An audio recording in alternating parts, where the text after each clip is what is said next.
তুমি খেতে বসে গেছো? হ্যাঁ বসে গেছি, একদম টেবিলে পুরো সাজিয়ে নিয়েছি জানো তো। আজকে কি কি নিলে? আজকে না খুব খুব স্পেশাল স্পেশাল মেনু আছে বুঝছো তো। প্রত্যেকদিনই তো থাকে। আর আমাদের ওই স্পেশাল মেনু হয়েই যায়, আর কি বলবো।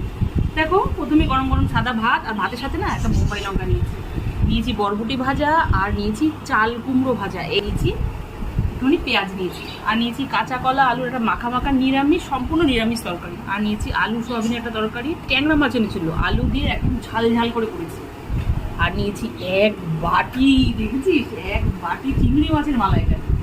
ওহ, একটা খেয়েই নিয়ে জানিস তো, চিংড়ি মাছ সামনে থাকলে না খেয়ে পারা যায় না। আর সব শেষে নিয়েছি চিকেন কষা, চিকেন কষাটা বেশি নিয়ে নিই, 2 পিসই নিয়েছি, যেহেতু চিংড়ি মাছ অনেকটা নিয়েছি তাই চিকেন কষাটা 2 পিস নিয়েছি। বলো এবার কি দিয়ে খাবো তাড়াতাড়ি বলো, বলো তাড়াতাড়ি। চাল কুমড়ো বা চিংড়ি যেটা ভালো লাগে সেটা দিই। আচ্ছা, এই যে রেসিপিটা নিলাম দেখ, ভেতরে দেখেছিস একদম নারকোল সর্ষের ভরপুর পুর। একটু ভাত মাখলাম, একটু চাল কুমড়ো নিলাম, একটু পুরো নিলাম, চিংড়িটাকে বাদ দেবো কোনো বল, চিংড়িটা একটু নিলাম, এটাকেও বাদ দেবো কেন। দারুণ।